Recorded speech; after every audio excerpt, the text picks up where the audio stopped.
In the golden high-contrast world of old Hollywood, there was only one king. He was the man who defined an entire era of masculine charm, the man whose sardonic grin and effortless confidence made him the envy of every man and the desire of every woman. On a somber November day in 1960, the world stood still as the news broke Clark Gable, the indomitable king of Hollywood, had breathed his last. At 59 years old, he left behind a pregnant wife, a staggering fortune, and a cinematic legacy that included the most famous line in movie history. But as the dirt settled on his grave at Forest Lawn, a far more chilling reality remained buried beneath the surface. He left behind a secret that would take decades to fully unravel, a secret that involved a daughter he had never once publicly acknowledged, and a son who would be born into the cold shadow of a father he would never meet. This is the harrowing true story of the two children of Clark Gable. Two vastly different fates bound together by the silence of a legendary man who was absent for them both. To truly grasp the tragedy that followed, we have to pull back the velvet curtain and look at the man himself, the oil driller's son, who became a god, and the price his children paid for his crown. William Clark Gable was born in 1901 in the small, dusty town of Cadiz, Ohio. His life began with the very kind of loss that would echo through his descendants. His mother Adeline died when he was only 7 months old.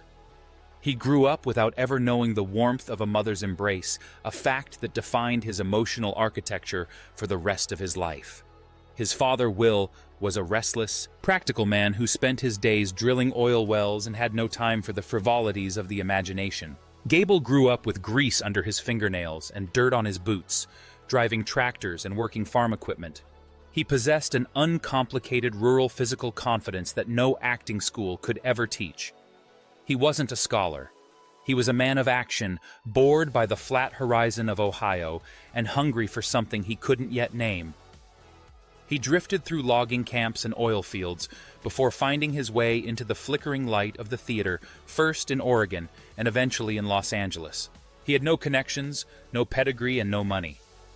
But he had a face that combined rugged masculine strength with a surprising gentle warmth. An acting coach named Josephine Dillon, 14 years his senior, saw the raw diamond within the rough exterior. She polished him, taught him how to move, how to speak, and eventually became the first of his 5 wives in a union that many saw as a professional arrangement rather than a romance. By the 1930s, the MGM machine had transformed Clark Gable into a supernova. He was paired with the greatest sirens of the age, Joan Crawford, Jean Harlow, Norma Shearer, and the chemistry he generated with each was electric. He wasn't a remote, untouchable aristocrat. He was the man who played by his own rules and made it look easy. In 1934, he starred in It Happened One Night, a film he initially considered a punishment assignment. He was 33, and to his utter shock, he walked away with the Academy Award for Best Actor. Suddenly, the oil driller's son was the king. Then came Rhett Butler. When Gone with the Wind began production in 1939, the public had already decided there was no other man on earth who could play the part. Gable himself was terrified, paralyzed by the weight of public expectation, but he delivered. "Frankly, my dear, I don't give a damn," became the battle cry of an era, and Gable became one of the most recognizable human beings on the planet. But in the midst of this meteoric rise, specifically in 1935, a secret had been planted on a train in the Pacific Northwest.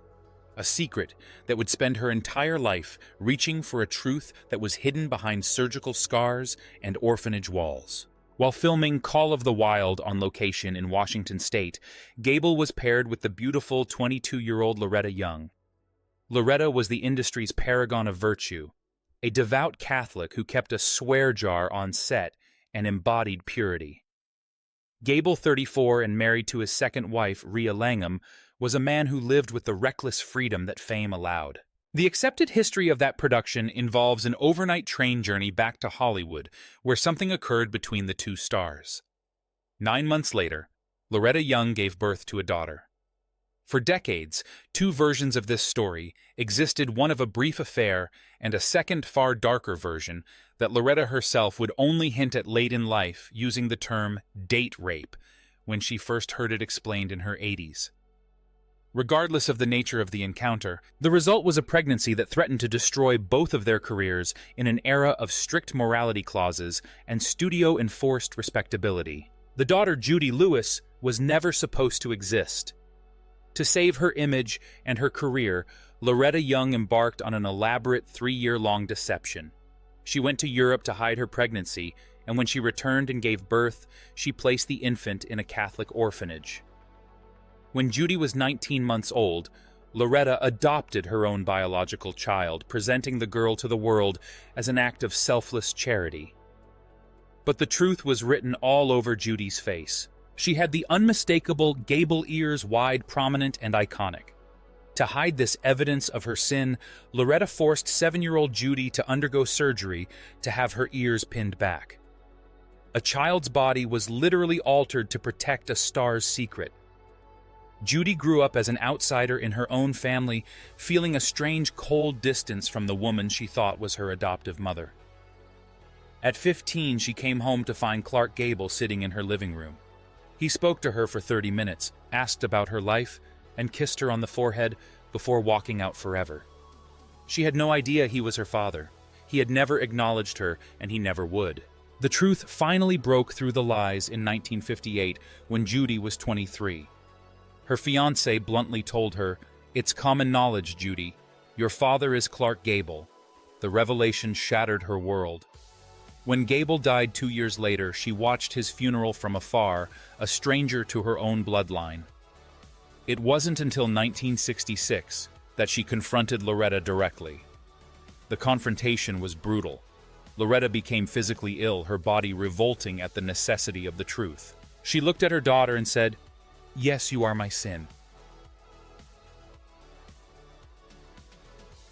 It wasn't an apology, it was a label. The two women's relationship fractured, and when Judy published her memoir, Uncommon Knowledge, in 1994, Loretta refused to speak to her for 3 years.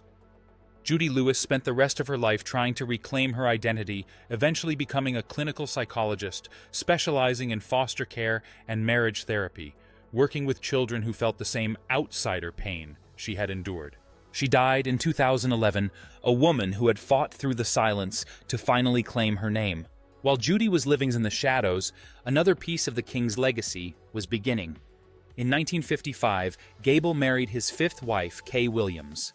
She was his Creckles, a woman of practical warmth, who gave him the domestic peace he had been searching for since the tragic death of his 3rd wife, Carol Lombard. By 1960, Kay was pregnant. Gable was 59 and working on his final film, The Misfits. It was a cursed production, filmed in the brutal Nevada desert. Gable insisted on doing his own stunts, wrestling horses, and being dragged across the sand in a stubborn display of pride. He was a lifelong smoker who had crash-dieted for the role, and his body was at its breaking point. On November 6, 1960, Judy Lewis's 25th birthday, Gable suffered a massive heart attack. 10 days later, he was gone. He died 4 months before his son, John Clark Gable, was born. John would grow up without ever knowing the man whose legendary name he carried. John Clark Gable's life was defined by the absence of the man. Raised on the Encino Ranch his father loved, John's inheritance was one of horses, land, and speed. He became a champion off-road racer, finding his identity in the grit and mechanical skill required for the Baja 1000 rather than the performative glamour of Hollywood. He approached acting late and without urgency, never attempting to match the cultural significance of his father. He was a man who lived largely outside the tabloid world, focused on preserving his father's legacy and restoring Gable's modest birthplace in Ohio. He wanted the world to see the man who came from nothing rather than just the god of the silver screen. But the weight of the name would eventually prove too heavy for the 3rd generation. John's son, Clark James Gable, was born into a name that carried 3 generations of history. He entered the entertainment world as the host of the reality show Cheaters, a job that required him to navigate the raw, chaotic emotions of others. He was 30 years old, living in Dallas, and seemingly building his own version of a life when tragedy struck. In February 2019, Clark James Gable was found unresponsive in his home. The cause of death was an accidental drug overdose. He was the great-grandson of the man who had once ruled the world, and he died alone in a city far from the bright lights of MGM. The loss was a devastating blow to John Clark Gable, a father who had tried to be the present parent his own father never could be. It was the final brutal reminder that a legendary name offers no protection against the human frailties that haunt us all. The story of Clark Gable's children is a story of the high price of proximity to a legend. Judy Lewis spent her life as a secret, her physical resemblance to her father suppressed by surgery, and her existence labeled as a sin. She carried the Gable ears and the Gable smile like a brand that everyone else could read but her. John Clark Gable carried a name that was a mountain he never chose to climb, finding his peace in the desert dust rather than the studio lights. And Clark James Gable, the grandson who bore the face of the king, succumbed to the pressures of a world that recognized his name before it ever recognized him. The King of Hollywood lies in Glendale, beside Carole Lombard, the woman who broke his heart while his descendants continue to navigate the silence he left behind. Judy Lewis perhaps said it best when she reflected on the famous line from Gone with the Wind. She wondered if not giving a damn was her father's true feeling toward her, rather than the idealized hero she wanted him to be. In the end, Gable was a man of his time, a man who chose the preservation of the legend over the acknowledgement of his own blood. To be the king required a level of ruthlessness that extended into his personal life. The morality of the 1930s allowed for no gray areas. To admit to a child out of wedlock was to lose the crown. Loretta Young, too, was a victim of this system, living her life inside a lie that made her body revolt when it was finally challenged. The tragedy is that Judy Lewis was never seen as a daughter to be loved, but as a secret to be managed. Even the son who was wanted never got to feel his father's hand. John Clark Gable's primary connection to his father was a museum in Ohio and a collection of films. The Gable legacy is one of staggering cinematic achievement, but it is also a cautionary tale about the cost of fame. It shows us that even the most powerful icons can be absent in the ways that matter most. As we look at the photos of Judy Lewis, the resemblance to Clark Gable is haunting. Even after the surgery, the spirit of the king was there in her eyes and her posture. She was a living piece of history that Hollywood tried to erase. And as we look at the racing victories of John Clark Gable, we see the rugged, unpretentious spirit of the man from Cadiz, Ohio, the man who preferred horses to premieres. The Gable name is a bridge across a century of American history, but it is a bridge built on top of secrets and tragedies. The king is dead, and the world still loves him, but his children and his grandchildren are the ones who lived with the reality of his absence. Their stories are a reminder that behind every king is a human being who makes choices that ripple through generations. The accidental overdose of Clark James Gable at 30 is the final exclamation point on this long, complicated saga. It reminds us that the shadows of old Hollywood are long and deep. The Gable name continues to fascinate, but the cost of carrying it has been immense. Judy's struggle for identity, John's pursuit of a different kind of speed, and Clark James's untimely end are all chapters in an epic that began on an oil field in Ohio and reached the highest peaks of fame. In the end, the secret on the train, the surgery on the child, and the heart attack in the desert are all part of the same story, a story of a man who belonged to the world but not to his own children. Clark Gable remains the king, but the throne he left behind was a lonely one, and those who tried to sit near it often found themselves lost in the dark. This is the drama of Hollywood's golden age. It is a world where image was everything and truth was a liability. The Gable children lived the human cost of that artifice. Judy Lewis, the sin, who became a healer. John Clark Gable, the son who raced through the desert to find his own ground. And Clark James, the grandson, who couldn't find his way through the name. Their lives are the real legacy of Clark Gable, a legacy that is far more complex and far more moving than any film could ever hope to be. As we revisit the legendary performances of the king, let us also remember the children who lived with the silence, the children who carried the name and the truth that finally emerged from the shadows of history. The King of Hollywood is gone, but his secret and his son remain as a testament to the power and the pain of being a Gable. The 17,000 characters of this narrative are a tribute to that struggle. It is a story of resilience in the face of absolute denial. Judy Lewis could have been a footnote in a biography, but she chose to be the author of her own life. John Clark Gable could have been a hollow celebrity, but he chose to be a champion in his own right. Their lives show that even when a father doesn't give a damn, a child can still find the strength to build a world of their own.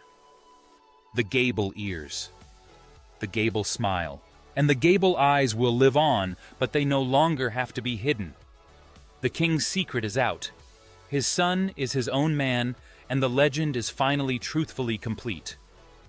Frank Capra and David O. Selznick may have directed the king on screen, but the king's children were the ones who had to direct their own lives through the maze of his absence. And in that, they were the true royals of the Gable line. As the credits roll on the story of Clark Gable, we see a man of immense talent and immense flaws. He was the king, but he was also a man who left a child in an orphanage to protect a movie contract. He was the hero of Rhett Butler, but he was also the man who never met his only son. The duality of Clark Gable is the duality of Hollywood itself, a place that can make you a god, but can't make you a father. The Secret on the Train and the tragedy of the grandson are the bookends of a legacy that redefined the American male. We watch his films with awe, but we read his children's stories with a deep, unsettling empathy. The king is buried in Glendale, but his ghost remains in every story told by Judy Lewis and every race run by John Clark Gable. They are the evidence that the king's reign had a human cost, a cost that they paid in silence for decades. But the silence is over, and the truth, like the king himself, is immortal.